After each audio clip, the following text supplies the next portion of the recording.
আজকের সমাজে দাঁড়িয়ে ভাই ভাই মারামারি, লাঠালাঠি, কাটাকাটি, সামান্য একটু সম্পত্তির লোভে ভাই ভাইকে খুন করছে। ছি রে সমাজ, ভগবান কি দেখিয়ে গেল আর তোরা কি করছিস? শুধু আনন্দ পাবো বলে, সময় কাটাবো বলে হরিবাসরে বসি, লীলা শুনি, ভালো লাগে, বাড়িতে চলে যাই, আবার যেই কে সেই না গো। হরিনাম শুনে, কীর্তন শুনে যদি আত্মচেতনা না জাগলো, হৃদয়ের ময়লা যদি পরিষ্কার না হলো, এমন কীর্তন শুনে কি লাভ?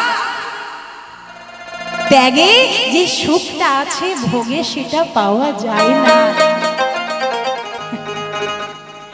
ত্যাগ করে দিয়ে দিয়ে যে সুখটা, অন্যের মুখের হাসি দেখে আমার যে হৃদয়ে আনন্দ জাগে, সেটা ভাষায় প্রকাশ করা যায় না। যারা ত্যাগী তারা ত্যাগের মর্ম জানে, আর যারা ভোগী তারা কেড়ে নিয়েই তাদের আনন্দ নিতাই গৌর প্রেমানন্দ। তবে মাথায় তুলে নিল ভরত শ্রীরামচন্দ্রের চরণ যুগল, ওই চরণের পাদুকা যুগল মাথায় তুলে নিল। খড়ম মাথায় নিয়ে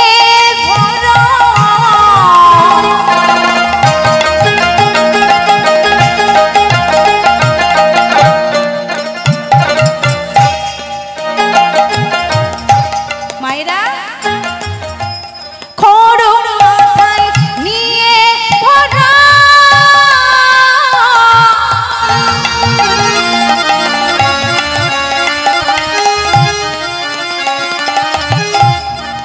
কোথায় যাচ্ছে? রাজ্যে ফিরে যা।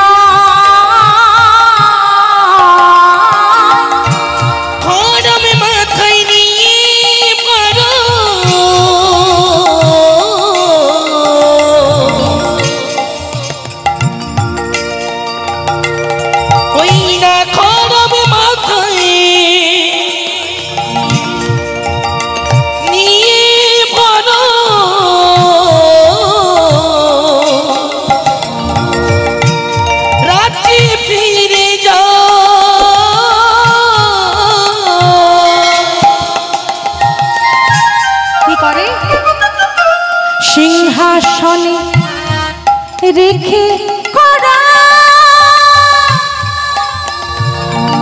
ভরত নয়ন জলেতে ভাসা।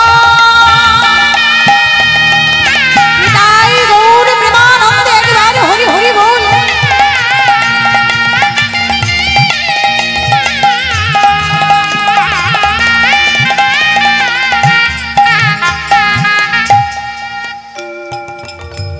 সিংহাসনে রেখে ভরত নয়ন জলেতে ভাসা। বলো না সিয়া রাম, জয় জয় রাম সীতারাম। বলো রাম সিয়া রাম, বলো রাম সিয়া রাম।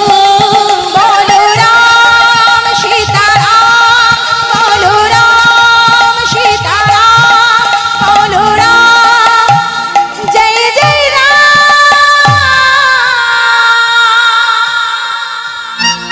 বলো রঘুপতি শ্রী রামচন্দ্র কি, রঘুপতি শ্রী রামচন্দ্র কি, রঘুপতি শ্রী রামচন্দ্র।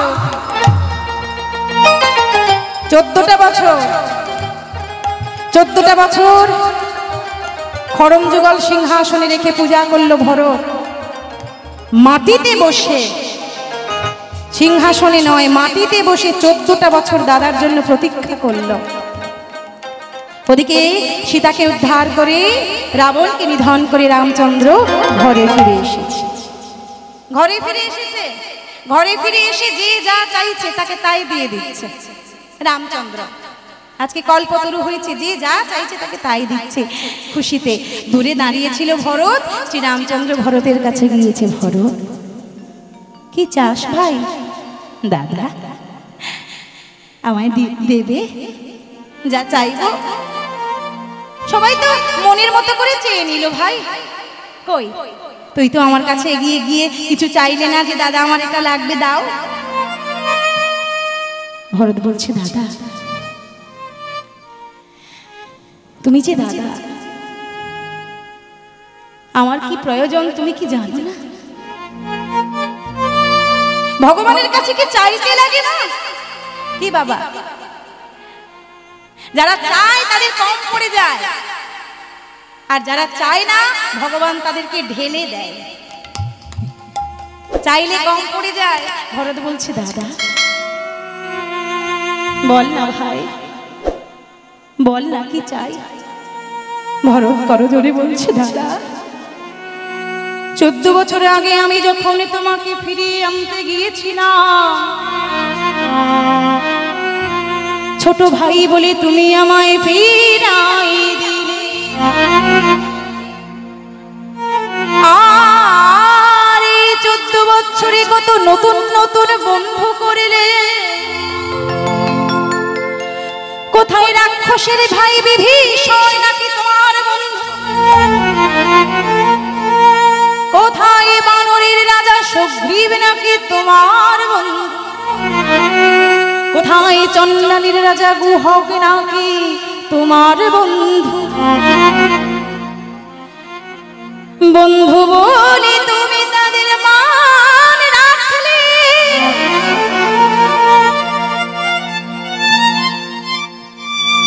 আর আমি ছোট ভাই বলে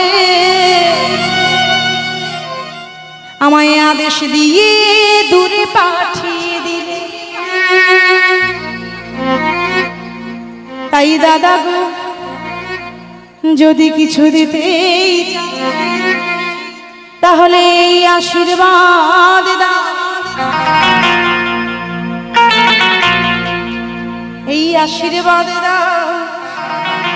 কি এই জন্মে আমি যেমন তোমার ভাই হয়ে জন্ম নিয়েছি,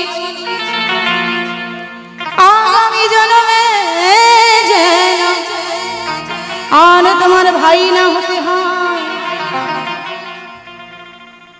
আমায় ভাই করে পাঠিও না গো দয়াময়।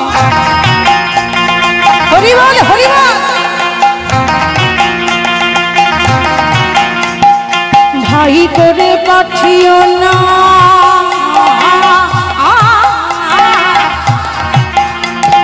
ও গো দয়াময়।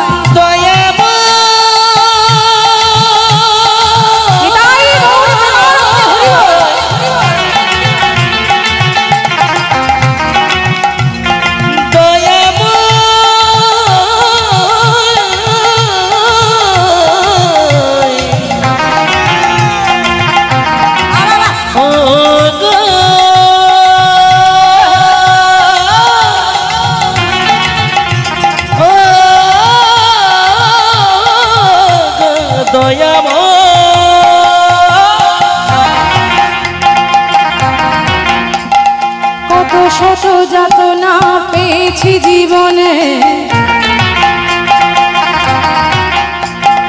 নয়নে জ্বলে গিয়েছিলাম ওই বনে। দাদা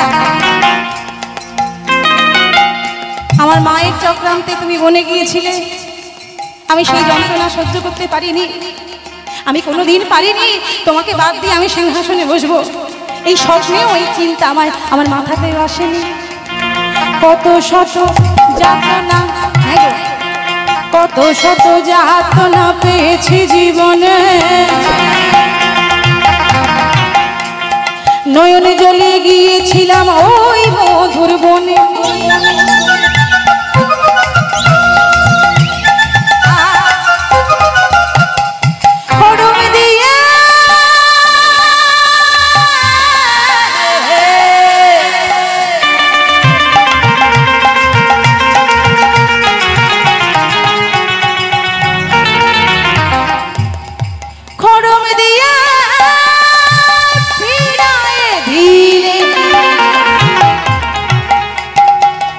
অযোধ্যায় দাদা সবাই দেখে আমি কিন্তু লাজে মরে যাই। আমায় ভাই করে জন্ম দিও ওগো দয়াময়, তাই গৌর প্রেমানন্দে আমায় বন্ধু করে জন্ম দিও ওগো দয়াময়। তাই এই জন্মে আমি যেমন তোমার ভাই হয়েছি, ভাই হওয়ার বড় জ্বালা, বড় জ্বালা। ছোট হব আবার তুমি বড় দাদা হবে কোনো না কোনো জন্মে, আবার বলবে ভাই এটা কর ওটা কর, আদেশ দেবে। তাই আর আমি ভাই হতে চাই না। এইবার যদি তুমি আমায় জন্ম দাও, বন্ধু করে জন্ম দিও ওগো দয়াময়। হরি বল। বন্ধু করে জন্ম দিও ওগো দয়াময়, বন্ধু করে জন্ম দিও ওগো দয়াময়। আমায় বন্ধু করে জন্ম দিও ওগো দয়াময়, বন্ধু করে জন্ম দিও ওগো দয়াময়। বন্ধু করে